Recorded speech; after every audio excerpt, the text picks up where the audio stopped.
Welcome to the Fuck Bendo podcast. I'm the Fuck Bendo guy. And today I have a very special guest. I have a follow-up episode of my friend Steffi. How you doing?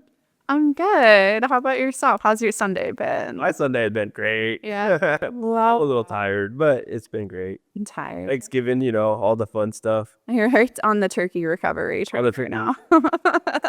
But Love that. it's so wonderful to have you back on. You were my fourth episode. Yeah.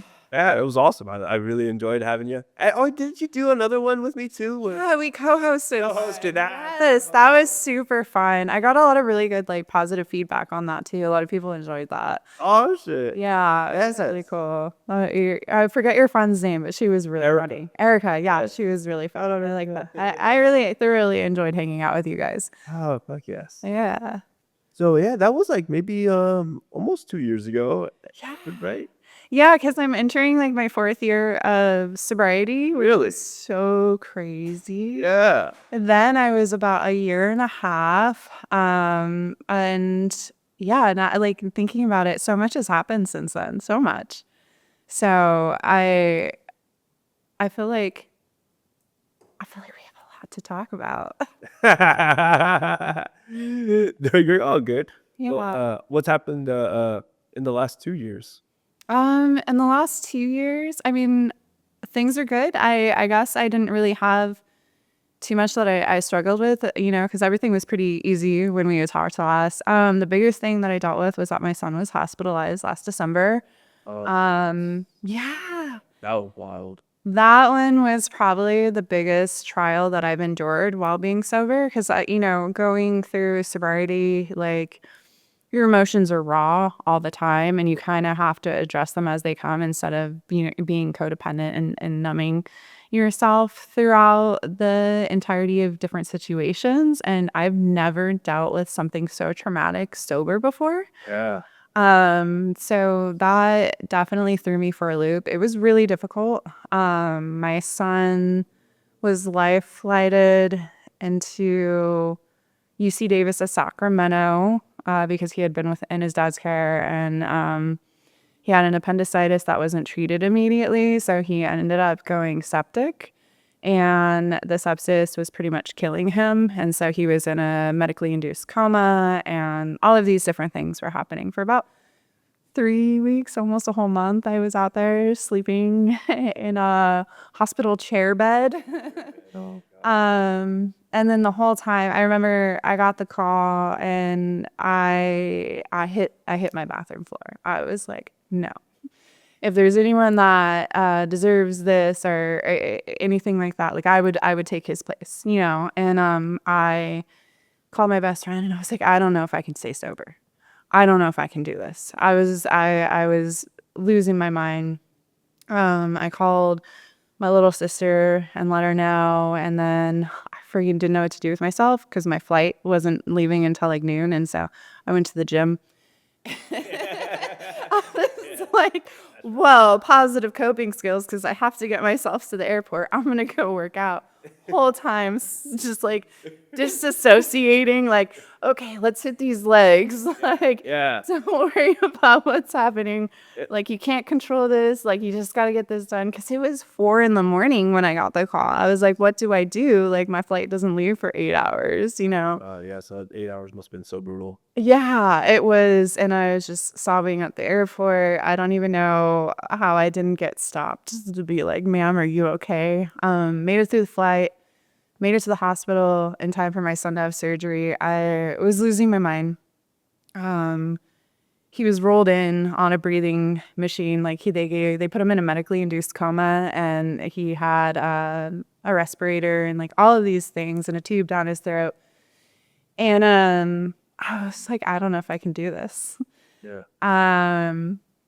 And I felt like my sobriety was being tested and on so many different levels. To stay sober through that situation was kind of crazy. But then my son's father was staying at a hotel across the street, and I went over there to shower.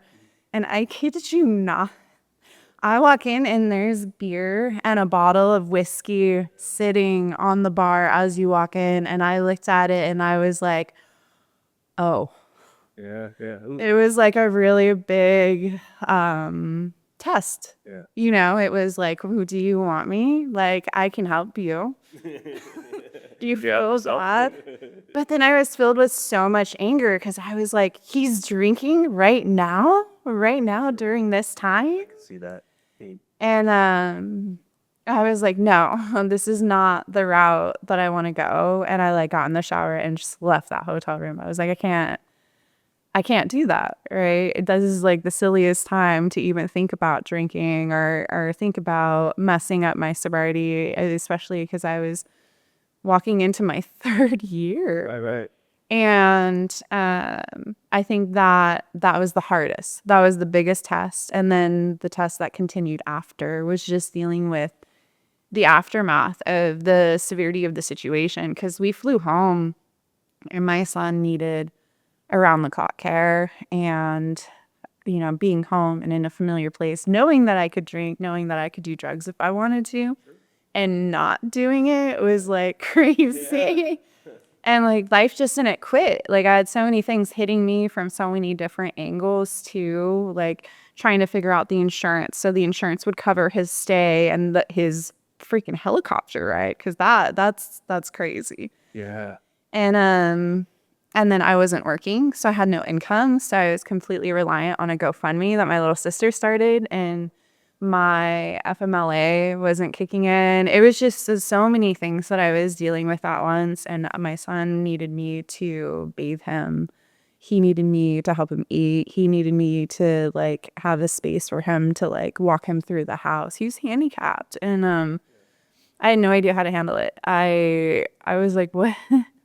Like all of a sudden I'm just like a full-time caregiver, and I just, it was brutal. It was probably one of the most brutal things that I endured. And then once I made it through that, I was like, oh my gosh, if I can stay sober through this entire situation, then like I've got this. That's nothing, you know? Feel that. But it was definitely one of the heaviest things. I've never dealt with trauma. I've like sober like that, like never in my life. And every time I've always just been like, Yeah, it's something. you know, I can go to the bar, I can go party. Like, oh, I've had a like shitty day. Like, all right, I know exactly how to fix that, you know? And so this is whole different. And I just have so much admiration for people who are sober and who have been sober long term, who've gone through so many things, to be able to continuously do it, especially when life happens like that, it's never just one thing. It's always a series of things that kind of occur, and then it really pushes you over the edge. And to be able to get through that in a way where, you know, with grace and just a clear head, that's a lot. Absolutely. So yeah, that was probably the biggest event that occurred within the last 2 years. That was just like, Oh God, that's a big one. it was. I still deal with it now. Like I have a little bit of PTSD from it, just like because the whole time I was like, you got to be strong. You have to push through it. Like there's no time for breakdowns. You just have to go, go, go. And that's kind of how it worked. And so now when I have moments of just like my time, I have like small realizations of what I went through. And then I let it out a little bit, and I'm like, all right, let's go. Like, we got to be a bad bitch. No more of this.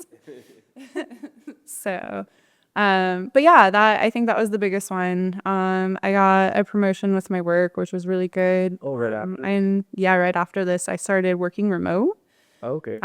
Because my freaking disability still hadn't kicked in, and I had to figure out how, 'cause single mom, you got to pay your bills, right? Yeah. That's what I mean when I'm like, it was just like one thing after another.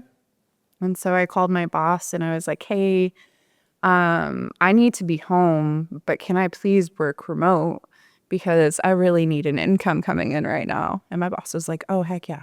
Really? That's totally fine. And he had someone drop all of my stuff off at my house. No way. So yeah, he was like, "We want you back. We miss you. We need you." Like, yes, thank you. Like, and they worked with my schedule. If I needed to leave to take my son to a follow-up appointment, or if I needed to step away to help my kid, super phenomenal. They were super okay with it. And I worked remote all the way through until May of this year. So from like the end of January through May, and then my son was pretty much back in school and doing really well. Like when, It's back to normal? Or yeah, normal as it gets? as normal as it gets. Yeah, I mean he had some really rough realizations throughout the whole process. Like he didn't talk to his dad for like 3 weeks. Really? He was pretty mad, and he was frustrated, but like we got him back on track with everything. Like we started doing homeschool stuff, so I was homeschooling him and working. Wow. I was like, well, we got to do it. But he needed to catch up on his final month. Otherwise, he was failed for that whole semester. And so we submitted all of his work. We did all of his tests and turned it in, emailed the teachers, called the schools, all that, and he was good. And then he was good to start the rest of the year at Hilltop. Oh, cool. And so I signed him up for that, and he was able to do independent study until he was able to physically go to school. And that went really well. So once he was back in school and back in his routine and able to walk from the house to school, I was able to go into the office. And like once I went into the office, I got like an awesome like promotion. I got a pay raise. Like things kind of started rolling in the more positive direction, because I kind of felt like I was trapped in this weird like gray cloud and constant rain. Yeah, just like feeling really hopeless and really lost, and that's essentially how I felt for several months this year. It was just like super lost and just no real direction on how to get through the year, because it was just so much all the freaking time. Like I didn't realize when I came home that maybe I should have given myself some space from my daughters so I could get my son situated. Right away I was like, no, bring them home. I want to see them. And so then I'm taking care of 3 kids and like one who's like handicapped. So it was it was a lot more than I anticipated, but it's cool because it's over now. You know, like that whole thing, it was literally a year ago, Yeah. which is so crazy Right. because this year flew by like it was nothing. Right? Yeah. So yeah, that's pretty much it. That's like from what, December of last year through like most of this year, just kind of getting a handle on it. Yeah. He just went to his dad's for the first time since, That's, which was really hard for me. yeah. See that? I was like, how's it going? You doing okay? You good? Okay. Right. And like he needed to go though. Like, you know, I can't really take that relationship away, and having the realization that like he needs his dad too is like a little bit of a struggle, but Yeah. it's like I can't intervene there, and that's really hard because I'm a person who likes control. A little bit. Just a little bit. Yeah. Yeah, I mean that's really it. I've been Didn't you huh? I for some reason I just remembered, didn't you get like a diagnosis for having a scoliosis? Yeah, no, a couple things happened. Yeah, what was that? What's going on with that? So like, okay. So in January, I was so stressed out that my hair started falling out. Oh, what? I was like getting bald patches of hair. You can't I see it can't 'cause tell. they've all grown back, but it's like these little short pieces. Okay. But it was in the front. You can't see it anymore. No. I'm like, don't make me dig. My hair started falling out and I was getting these bald patches, and I was like, what the heck is happening? And I'm already dealing with so much. Right. I was like, what? And so I went to the dermatologist, and they were like, oh, you have alopecia. Alopecia usually comes from an underlying condition. You need to go get that checked out. And they're like, it's also usually triggered by stress, but that stress isn't the condition that's causing this. And so it started this whole health journey for me. Sure. Then I started getting my blood work done. Okay. Started getting like updated x-rays, like all of this stuff. And then yeah, I had an x-ray done on my back. I've always known that I've had scoliosis, but it's always been very like moderate. It was a severe curvature when I was a kid, but I had it under control for a very long time. Well, I had my lab work done. Turns out I have something that's causing my bones to kind of not necessarily like deteriorate, but my bone density is kind of becoming less. Yeah.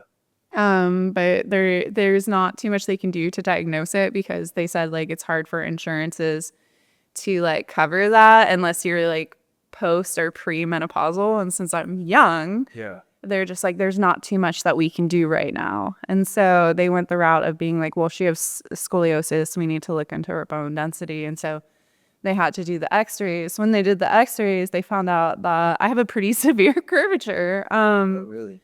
Yeah, so it is it's like this. And I'm still working on all of that currently, but it has kind of impacted the way I view myself, I guess. You know, like being in the gym, you get body dysmorphia. Yeah. I'm really big on weightlifting. Yeah. Really, really big. I wasn't imagining. You're like, you know, what? you're actually in very good shape, and Yeah, and that's actually the one thing that has saved me is being, I think, sober and taking care of my body yeah. is the biggest thing. Is building the muscle around my spine is what's keeping me upright. Because if it wasn't a developed like base, I would be like this and probably in so much pain. Hey. Yeah, I can't even imagine. So I started like my physical therapy journey. I found some specialists. I'm doing this all without any pain management, which has been really intense. So I guess with scoliosis, it's not necessarily like joint pain. It's your bones pull or your muscle pulls on your bones. And so that is the pain that I have. So it's like deep in there. And So even like if you're pretty much having additional pain upon like even working out, like the soreness of that. yeah, so like whenever I have a good back day, I get like You're done. I get like these cramps and I'm like sick. Yeah. But yeah, that's been annoying a little bit because then you kind of I've had to change how I work out, how I do a lot of things to really Zone. yeah, I got to prevent myself from being in pain. Yeah. And like I have an appointment with a specialist coming up, and that specialist he understands that I don't want to go the surgical route, and that's the biggest part is that they threw surgery at me almost immediately, and I was like, why would I do that? Like, oh, I don't ever want to work out again. Like, you know. Exactly. And so he specializes in pain management, and I'm a little nervous because I don't want to take any painkillers or muscle relaxers. Yeah. Because we've learned that I have a little bit of a pill problem. Right. If it's given to me. The previous episode. We talked about that.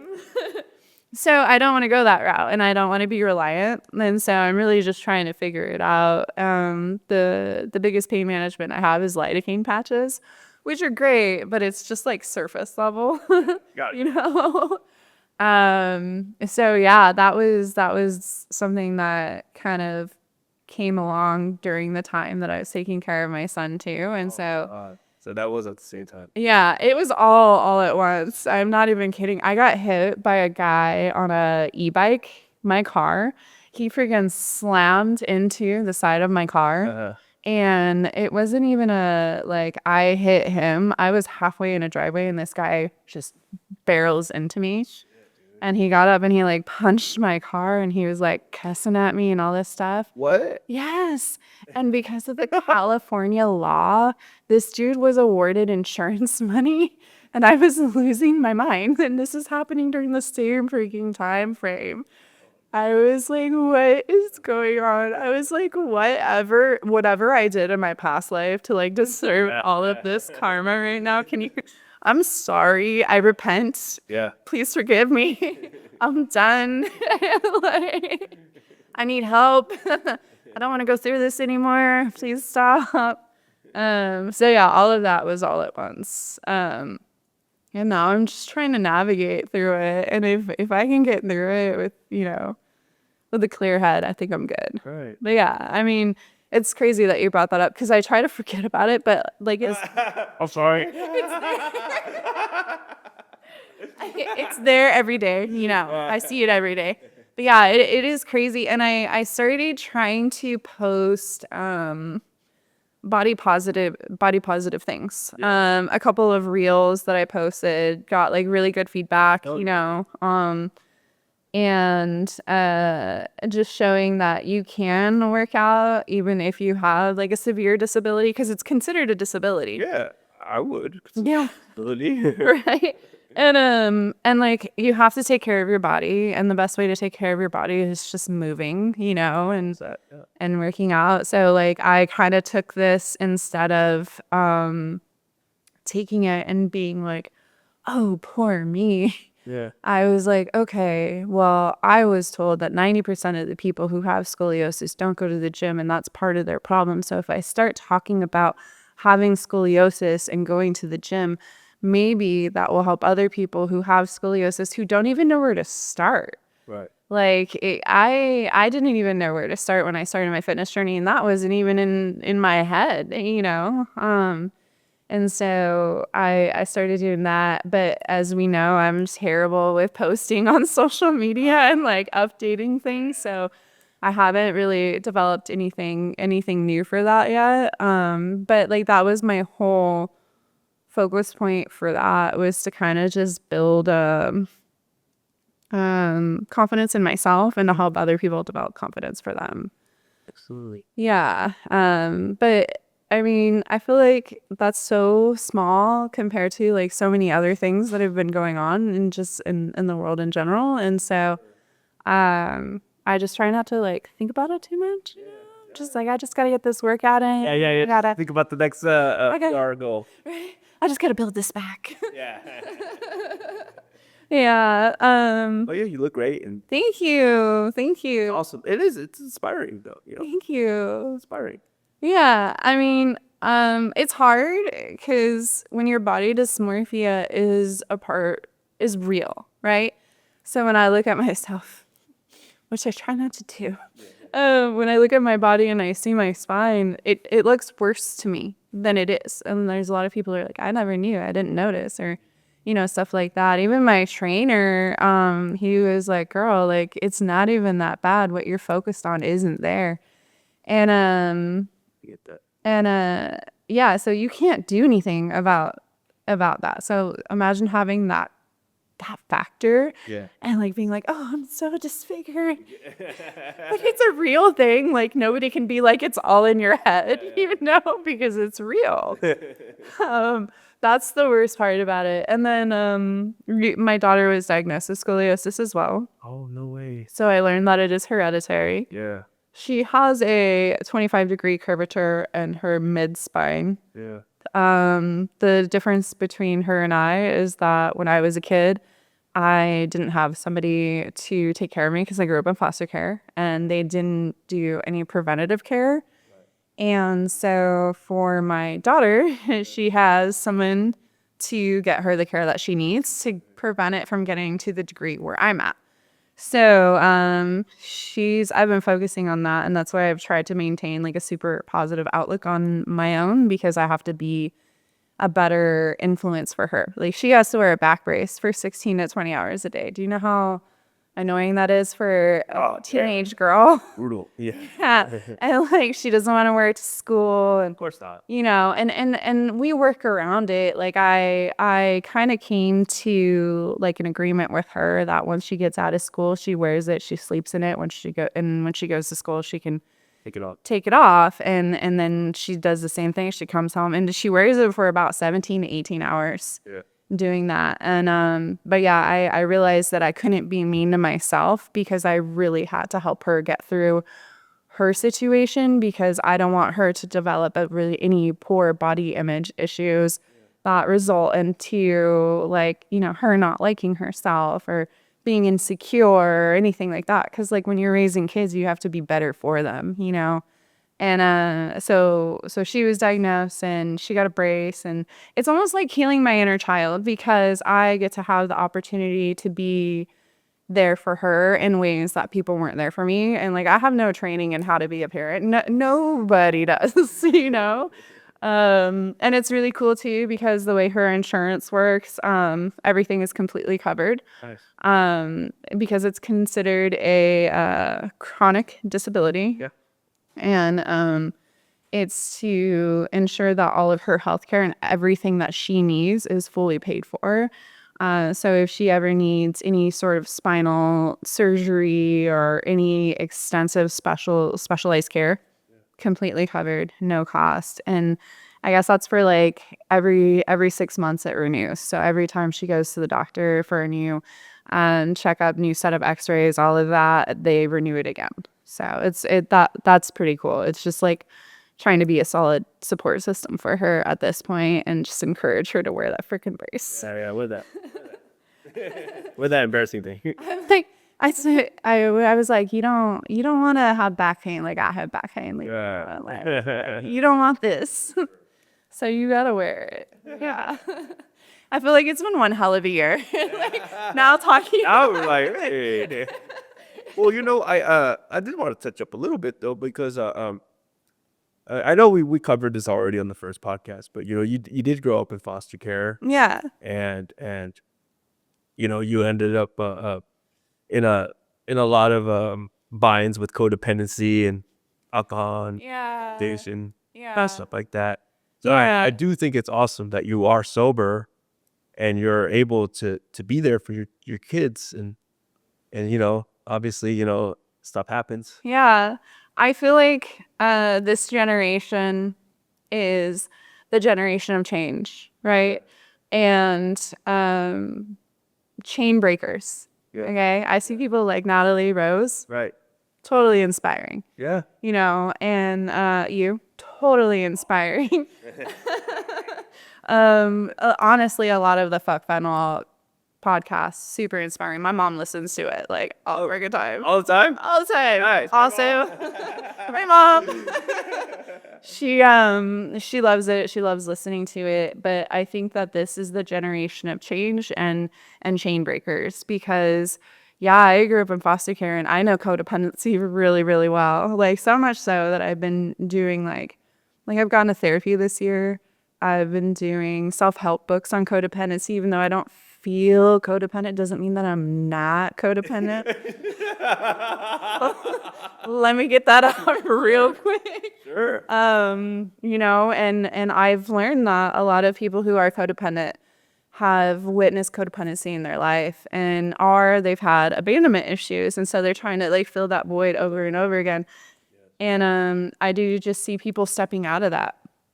And I think the sober movement is getting bigger and bigger, Yeah, which was like really see cool. that. Yeah. I absolutely see that. I saw the bar in Hillcrest, the sober bar. The sober bar. Good news, open up. I actually went there with some friends. Oh, really? Yes, we had some mocktails. Super good. Definitely enjoyed it. Loved the place, loved the staff, super nice. It was really cool because it got busy in there. Yeah. It's a non-alcoholic bar and it was Right. packed. Right. And that is Awesome. amazing in San Diego. Yeah. No. In a party city. You know, like that is incredible. Love that. And I see a lot of people kind of breaking away. Like both of my best friends are sober. We've got 4 3 and 2 years sober together. I keep meeting more and more sober people. I keep hearing people be like, what advice do you have for me as someone who's newly sober, and the biggest advice that I have is just like lean into people, but also like lean into yourself. Like, I feel like when you first get sober, you really do need support. Yeah, You absolutely. need people there for you, and it's difficult to navigate on your own.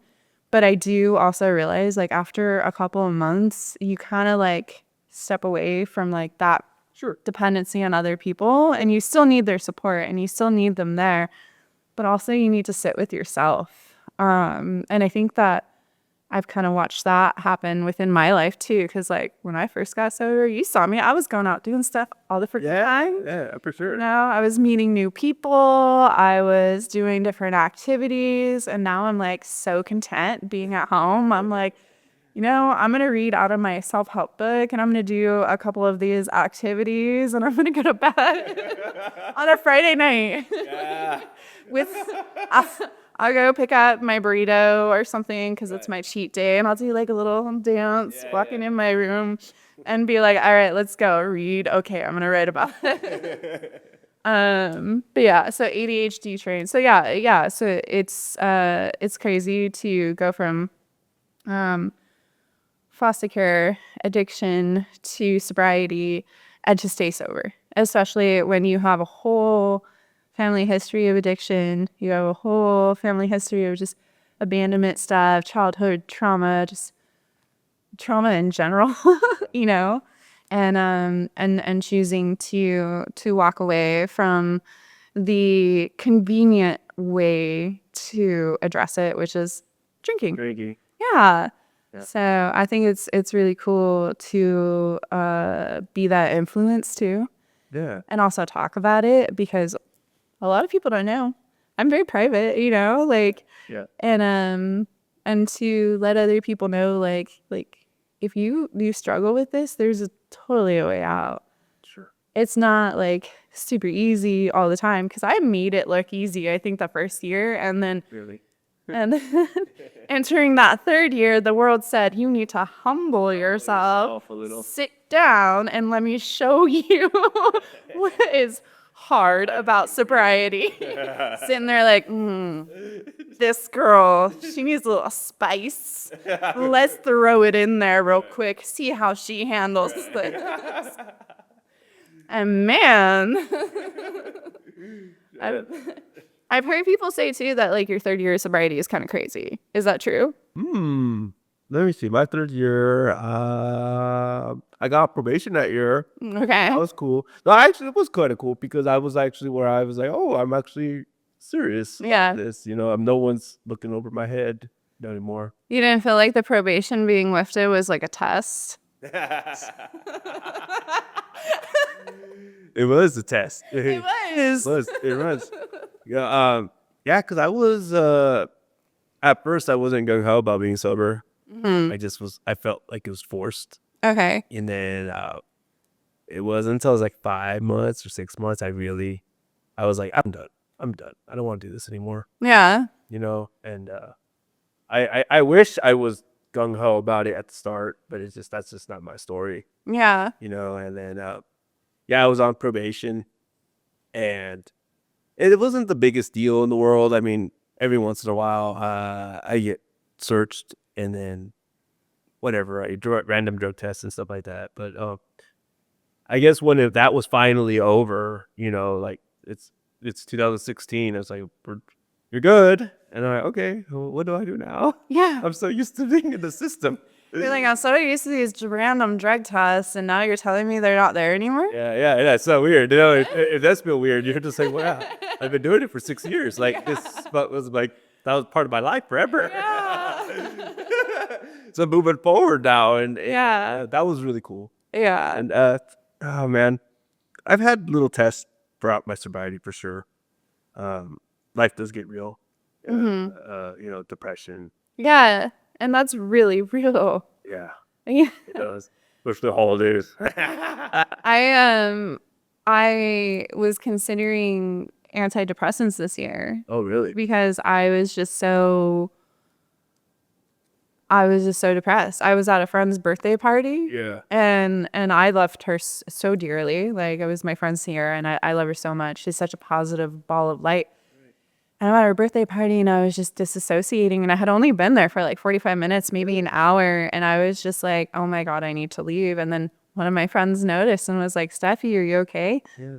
And I was like, out the door. I was like, I'm so sorry, guys. It's time for me to go. I'm going to get out of here. I'm a little overwhelmed. And it was literally because I was just so insanely depressed. And depression is real in sobriety. Like, it's real in general. Mental health. Yeah. We've talked about this. Like, Right. mental health is so freaking important to address, and especially with addiction, because the whole thing with codependency is that you're filling a void, and that void doesn't just go away when you're sober. Right. A lot of people fill it with other things. They fill it with church. They fill it with other people. They fill it with AA meetings because they need that constant support. And Right. the gym. I I fill it with the gym. I am not ashamed. And caffeine. Yeah, I like my caffeine. But yeah, or like smoking and Right. like and it keeps going. And then when you start cutting out those elements, you do get that depression. Or even if you're still doing that stuff, that depression is really, really hard to ignore. Yeah. Because now you're sitting with it. You're sitting with your real emotions. So like for you, like and then as a man too, like let's talk about men's mental health real quick. Like as a man, you're pretty much told to suck it up. Yeah. Like you don't have time to be sad. Stop crying about it. Be a man. All of these things. And like that is so toxic. And that's how we get these toxic men who have these unaddressed issues. Yeah. They carry this trauma and this depression and this hurt with them, and then it's this ball of resentment that just develops because women are allowed to be emotional, right? That's what you guys are taught. Yes. It's like, to a degree. I mean, yeah, to a degree, you're just like, well, women are just emotional, and men are supposed to be men, Right. But how are you supposed to be a man if you're not good in here? no, yeah. Like, how are you supposed to step up for your family? How are you supposed to step up in your job? How are you, if you're not good in the head and you're depressed, like, how are you supposed to show up? Not even just for all of those things, but for yourself. Because part of being a man is like showing up for you and ensuring you are your best self for the people around you. And I feel like that isn't addressed enough either. And I feel like it's such a huge deal, and that feeds into more of the addiction that we see all around us, which is super crazy. So like, good for you for like getting through all of your depression and like being a good person. That's really admirable too. And like you do all of these things that are so cool. Like, and you support your community, you support your friends, and you continue to grow, and that is incredible. Like the things that you've done as a sober human being, top tier. So much respect for you. I appreciate that. Yeah. I also respect you as well. I loved how we shared. Remember we went to the Blink-182 concert and we were both like, why is there so much alcohol here? Like, this is crazy. I was literally losing my mind. Never have I was too a little bit. I was like, God damn. Because you never noticed it before, right? And Totally. we get there, just so everybody knows. Yeah. So Lewis, my good friend here, Yeah. takes me to the Blink-182 concert with your sister, right? Yeah, Your sister's super sweet. Yeah. I love her. And we're just like, let's get something to drink. Yeah. Yeah. No, they said no. Go back to your seats because all we got here is beer. Beer or mixed drinks. And then when I was like, do you guys have sugar-free Red Bull? Yeah. No, we don't carry that in the park. We don't carry that. That one can. What? How do you have alcoholic beverages and no caffeine? Like, it was so insane. And it was literally, how many did we count? It was like up in the 30s. Oh, yeah. Up in the 30s of a brewery. Brewery. Bar. Brewery. Brewery. Yeah, it's like, fuck, dude. Everywhere. And we ended up settling on water. Was it just water that we got? Oh, man. Yeah. Not even the soda, we were already over that. Oh, it was just like, so, that was so crazy to me. I will never forget Yeah, that. me either. I never, like, it never dawned on me. God Yeah. damn, society loves alcohol. I could go to freaking Soma, which sells mixed drinks now, and they have sugar-free Red Bull. Yeah, you do.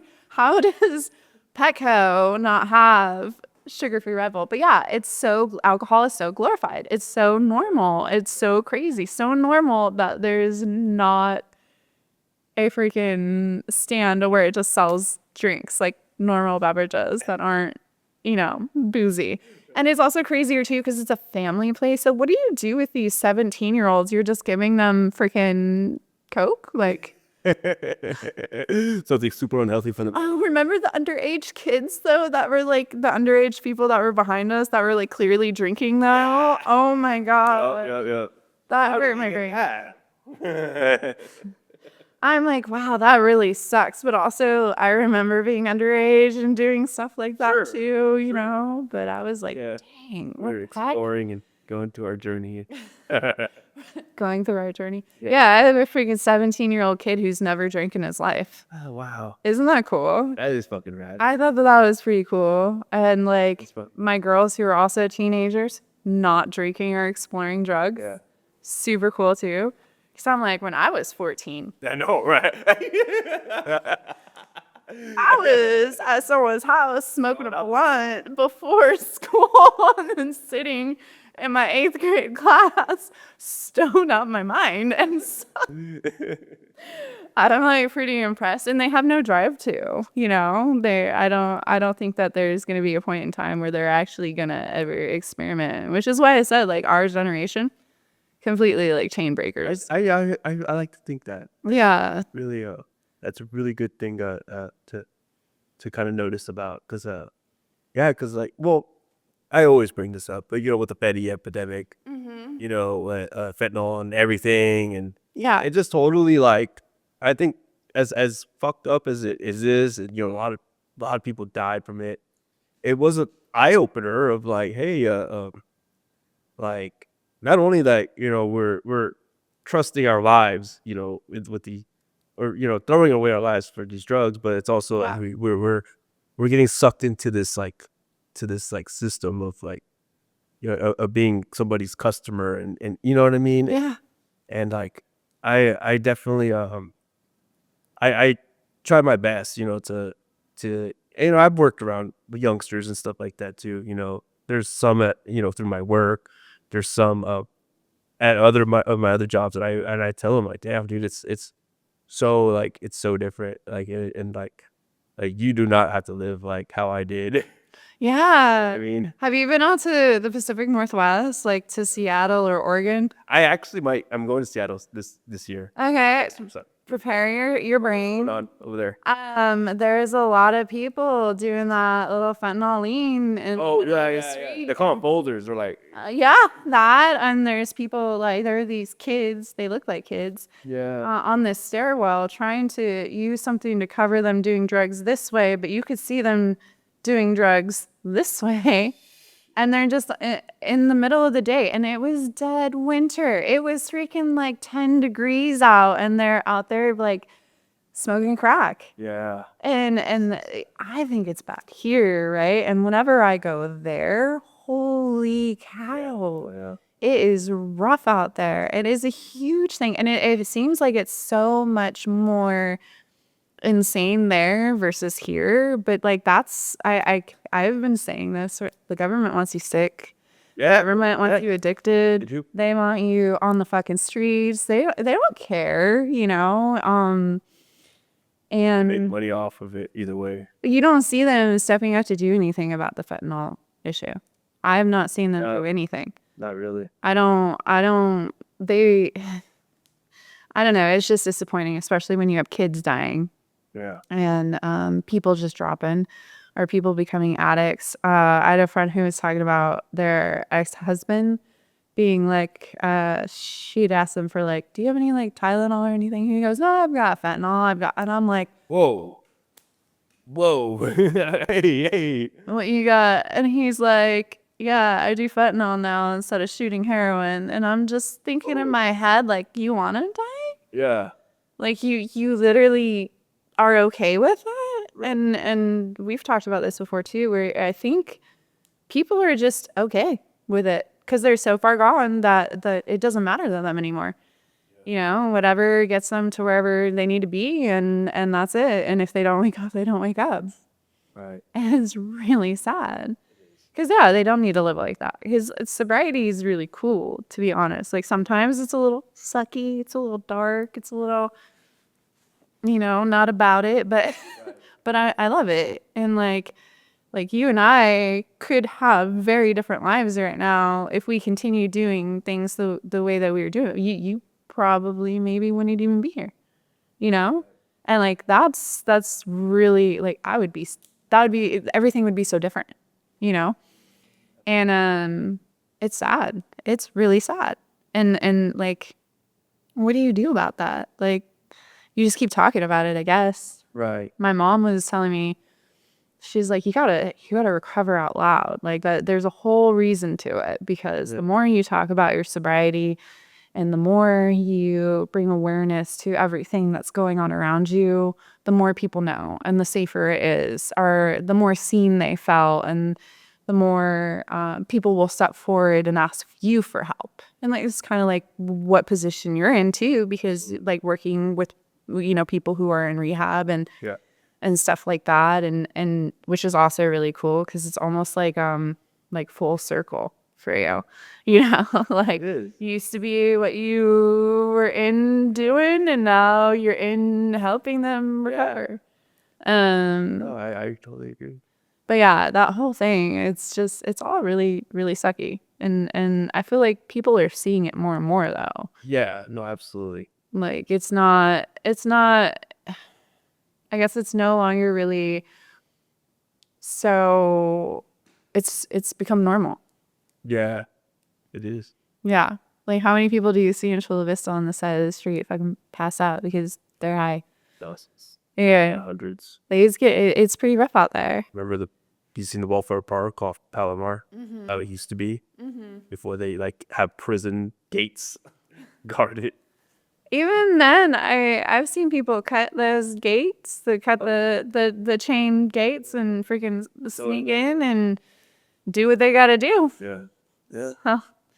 Addiction is one hell of a thing. I wish that there was a better solution for it. I think the biggest thing is just like, know that people care about you. Yeah.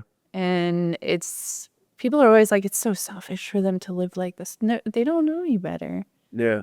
I have so much sympathy for people who are stuck in the loop, considering that they just don't know how to get out. And we're like the lucky ones because we got out. All of the people who got sober are people who've never done it and they've never experienced that. That's what the biggest disconnect too is, that if you haven't experienced it, you don't know. Yeah. And so it's easy to judge when you don't know. Right. And that's like one of the biggest things is just like, they don't know how to get out. And it is hard. It was so hard for me to leave my toxic relationship that was just drinking, doing drugs, fighting, and all this stuff. Like, it was so hard. I didn't even know what to do, and I would break down in my car. We talked about that, like screaming, crying, like, what the fuck am I doing? And like having the realization of being like, okay, I need to be sober. That's what it is. And then pulling my head out of my ass and then getting there. And that's not like an easy move. Like, you're forced into yours. I keep it real. And then there's other people whose families pushed it on them, and Right. other people who found it within themselves to get there. And so it's just it's hard. Yeah. It is. It is. I don't know if I share this very often, but I always I used to be kind of envious when like I hear stories where people like just stop, like when Yeah. in the middle of it and they just stopped. And I'm like, how the fuck do you do that? Yeah. I'm so animalistic, you know, my ego is just is insane once I'm on the dope, dude. It's just like fucking it's over. Like, Yeah. so I'm grateful that, you know, it all worked out how it worked out, but I was just, for me, I was like, dude, like it's off to the races. I don't want to hear nothing. I don't want all I want is to be high and fuck everything else, you know. Yeah. So I used to be kind of envious when I'd hear people tell me that they just stopped because they were just done, and I'm like, wow, okay. I think like it is. I've always questioned like what it's like to live in addiction. Clearly I was living in it, but in a different way, right? Yes. There's different I think there's different levels. Yeah. Like it's like an onion. There's different layers Yeah. to like where you're at in like addiction and trauma and codependency. Like one layer is just like, kind of just like dipping the toes in, Yeah. getting the vibe. And then that last layer, the one that makes you like sob, is the one where you're just so far in it. Yeah. You're just gone. And for me, I think I was in that direction where I literally had lost all sense of self. I had no idea who I was. And I was doing stuff that I would never do. And I was acting in ways that I would never act. I don't even know who that girl was, to be honest. And I think that that's what actually motivated me. That and seeing other people like my best friend Jamie, who is sober. Nice. And then just, if she could do it and be a DJ and be in the nightlife and do all this stuff, then I can do it too. And I really, really wanted out of my relationship. Like, so bad. So bad. And yeah, I used to not understand addiction at all. Like I remember I told you about the guy that I was seeing after I ended my relationship because codependency cycle was still going. Right. And he was a recovering heroin addict, and I asked him, I was like, what is it like? Yeah. Like, what is it like? Yeah. And he's like, it always felt like something was missing from my life, my whole life. And then I tried heroin and I knew that that was it. And I was like, huh.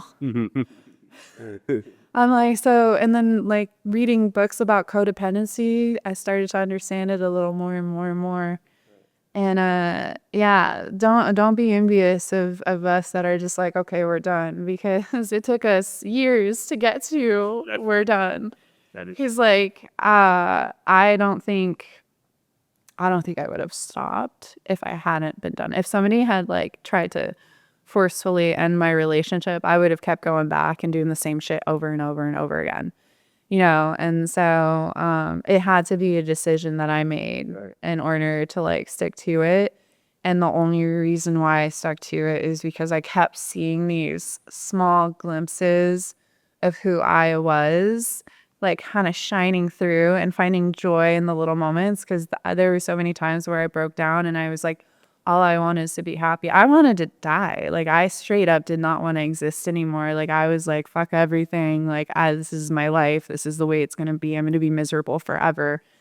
And I kind of had accepted that. And then when I got sober and I started seeing those small glimpses of who I could be and how much more beautiful life could be and how bright everything was, that's kind of what kept me pushing through it. And it's hard to find those moments when you're feeling a lot too, but it's really cool to find them because then you hold on to it a little bit tighter and you're like, okay, I can do this. Like as people who have addiction and codependency patterns, it's really important that we find those things. So like those little dopamine hits and that like serotonin boost, and like it's super important. Like for me, a lot of it is just like music and my kids, and the gym, clearly. The gym. Yeah. Clearly. Don't forget that. No. A lot of gratitude towards the gym. But like now when you hear about people quitting cold turkey and just being like done with it, are you like, that's cool? You're like, how do you do that? But yeah. And so how many years do you have now? Oh, I'm 12 years. You're at 12 years. Yeah. 13 in March. Yeah. It's crazy. Yeah. That's how time flies. Yeah. What was the hardest year that you had? in it, all of it. The hardest year? The hardest one. Ooh, Yeah. good question. My first year sucked. Straight up, hands down. Hated it. My first year sucked. My first year was jail and being court ordered to rehab and going, it's like, I felt like this is my mindset when I was 22. I just felt like I was being robbed. You're 22. I'm 22. I Yeah. should be having fun with my friends and, like going out and I had a lot of entitlement, Yeah. but no, I'm I'm fucking jail and I'm looking at a lot of years in prison because Yeah. this wasn't, laws were different. So yeah, I was pretty fucking upset about it in my early sobriety, and then I was bitter that I had to do all this stuff after I get out of jail, and then so I didn't feel like I got to enjoy life like as a normal person would. But yeah. Hold on, normal. But yeah, I really so as much as I would like to say my first year sucked, it also was like the most important year because it was like, like it was just that moment where I was just, I know I was done. I held on to that like for dear life, because I was like, I'm not gonna get high for a year. I'm not gonna do anything. I'm not gonna drink. I'm not gonna smoke. Like I'm gonna keep fucking losing if I do anything. If I did anything, I'm gonna go right back to slamming dope again. And I'm gonna go right back to fucking jail, or I'm gonna die from an overdose. Yeah. So that's how it was, and so that first year was just like that important year of like perseverance that I didn't think was inside me, to be honest. Yeah. Because I was fine with dying a heroin addict. That was something that I was completely okay with. Yeah. And so it was that miraculous, like, wow, I guess this is, I'm gonna really do this. I'm gonna really do this recovery thing. Yeah. And then that year just like Yeah. kept rolling. Keep rolling. And yeah, keep rolling. I definitely had moments too though where in my sobriety where it's rough, man. Yeah. When my best friend died, that was the fucking roughest. Yeah. And and it's what pretty much got me started with fuck fentanyl, I realized that grief Yeah. during sobriety is the worst. It's brutal. Yeah. I still learning how to process it, Yeah. I did a podcast for my friend actually, just all about grief. And it's like, at first I was like, I qualify for that. I could talk about that. And then, after I did that, I was like, God damn, like, Yeah. like I had some shit inside me that I didn't even know. Yeah. Cause just talking about like all the grief and all the, how these lives, meant so much to me, and losing them, I just didn't know how to cope with it. And There's a lot involved when you lose people to addiction, or you lose people in general. Right. Like my freaking cat died, which was oh no, my cat died a week before my son was hospitalized last year, and like kind of got up. yeah, but it had a bypasser, right? Because I had to go do so, and like it's a cat, it's not a person. But if you know me, I love my animals. I love my cat. I'm very. I cried so much, like over a cat, and My mom's dog passed away, so I know that it you feel something for that. it's just different. Grief just hits different when you're sober. In 2020, when I was still drinking and like doing drugs, one of my best friend of like 10 years passed away. I remember feeling so terrible, but then getting fucked up and doing coke and drinking and all this crazy shit. And then I don't feel like I ever processed that in a way that I should have. So if that had happened while I was sober, it would have been a much different experience. And I feel like I would have grieved her fully instead of like taking away the opportunity to have the feelings that I felt. And instead I just numbed them and like buried them deep inside. And as sober people, we don't have the opportunity to do that. We just have to embrace it like when it comes. And so I can imagine a lot of the feelings that you felt were just really heavy and like really, really, really hard. Yeah. So it's tough. And it's hard to navigate. And the best thing you can do is just like you did. You turned your situation into your podcast, into your fuck fentanyl stuff, into talking more and more about awareness, which is huge, which is great. And if we were out here being silly people doing the same shit we were doing before, those opportunities wouldn't have occurred. So it's really cool that you've done that with that. Yeah. And so something beautiful did come out of it in a way, you know, which is really cool. But yeah, that's So much. it's the hardest emotion. Good. What are your plans for the future, Steffi? For the future, Yeah. man, Anything? right now, no, I'm just trying to get through the rest of this year.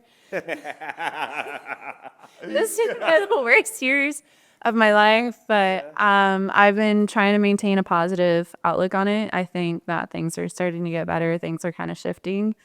I want to do more outreach stuff. Got you on that? Yes, let's go. Let's do it. I definitely want to do more with my free time, and like people are gonna be like, "This girl, what is she saying?" Because she already does a lot. You do. Yeah. I just want to do something helpful, and I want to be more involved with the community and kind of do stuff like that. It's just getting myself to do it. I have realized because of like my depression throughout this year, it's kind of caused a couple of setbacks for me as far as motivating myself to do more and put myself out there. So I think it's just getting through this year and stepping out of my comfort zone is my biggest goal right now. Okay. Yeah. What about you? What's your year goal? My girl? Yeah. Mine the girl? Oh man, I was about to say your fucking answers. You're like, actually, same. That's game. Same. God, like, yeah, whenever it's like this time of year, I always get into that little funk, like I just get a little stressed out and I get, Seasonal depression? I get that shit. It sounds basic, but I do get it. No, it's a real thing. It's a real thing. I get it. Yeah. Holidays are hard and it's also cuffing season and everybody's with somebody and like, it just like it's a lot. There's a lot going on around you. And then also everything else that's been happening that's been really heavy in the world too is influences. So I get it. Oh yeah. But just I wrapped up 200 episodes of this podcast, and I think that's a pretty good and I think that maybe call it a year after that, and then, for the next year, we'll see. I never have like grand master plans for anything. I just kind of roll with the flow of life, You're just vibing. just vibe, Getting through the day. vibing. I feel that. Yeah. Try to hit that gym a little bit, and Hit it a little harder. You have to come to TG. You have to check it out. yeah. Yeah. You're like, no. But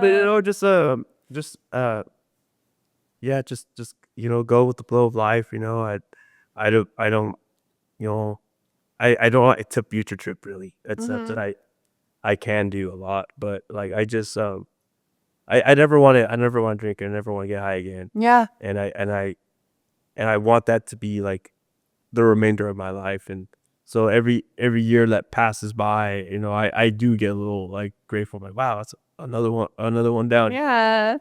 Yeah, that's how I feel every summer. I'm like, I've made it a whole nother summer completely sober. What? Yeah. And then a whole nother holiday season completely sober. It's been sober and single because that was the whole thing, was like breaking away from codependency. Yeah. And so every year that I'm single, I'm like, let's go. And instead of being like, oh, that's so lame. This is so dumb. This is so frustrating. Everybody has somebody, whatever. But like dating as a sober person. Oh yeah. Also, It's challenging. challenging is a pretty decent word for it. That underlining it a little bit. Yeah. Challenging with like 3 exclamation points. Yeah. Right. Yeah, because this year I decided I was going to start dating, and then Didn't go well. it's not I mean, and then it's okay. It's going in the way that I anticipated it going. It's just, I think when you're sober, your standards are higher. Yeah, I could see that. I can't date somebody who drinks I can't date anybody who does drugs. Like those are like two That's actually non-negotiables. pretty, a fair, like, expectation. Yeah, yeah. Easy. I actually like wrote down in a journal Yeah. what I want. It wasn't ever even like what my ideal partner would look like. It was what my ideal relationship would look like. And the first two things on there, they will not drink, they will not do drugs because we are going to be sober. Yeah, we are gonna be safe. We are going to be sober. We are going to be supportive. We're going to establish our boundaries, like all of these like really healthy, positive things. And that's kind of where I'm at. So the minute like something just doesn't align with me is like, oh no, like we've had conversations about it. Yeah, we've had it. Yes, we have. Like being like sending screenshots, being like, Yeah. can you help me here? I'm a little. Yes. I love the storytelling in the fantasies that. I know. There's like the commentary with the screenshots, be like this guy. But yeah, so like, no, yeah, it's just another year of making it through without being codependent on anything, you know? No, that's a really good goal to have, man. Yeah. I mean, it's like I got the same struggle, so I know I speak your language here. Yes. We just gotta get through November, December. We're December-ish now. Tomorrow's December, right? Yeah, holy. That too. Oh my gosh. But, well, I really appreciate you taking up your time and coming down here for another podcast. I absolutely love you. I love being here, and it's Awesome. it's always fun. It's always funny, and I'm always like nervous and like fidgety. And so now, I was telling my friends, I was like, now everybody gets to see my mannerisms. Yes, I'm talking. Because they'll be like, you sound so good. I'm like, you should see me in person because it's kind of a lot. Gym girl Goth gym girl, like is her. Alrighty. Well, thank you so much. I really of appreciate it. course. Thanks for having me. Hope you have a good rest of your day. All right. And for anybody that would like to get to knows a little bit of Steffi's past, she did do my podcast episode 4. If you'd like to check that out. And thank you again, Steffi. Of course. All right. Well, fuck fentanyl.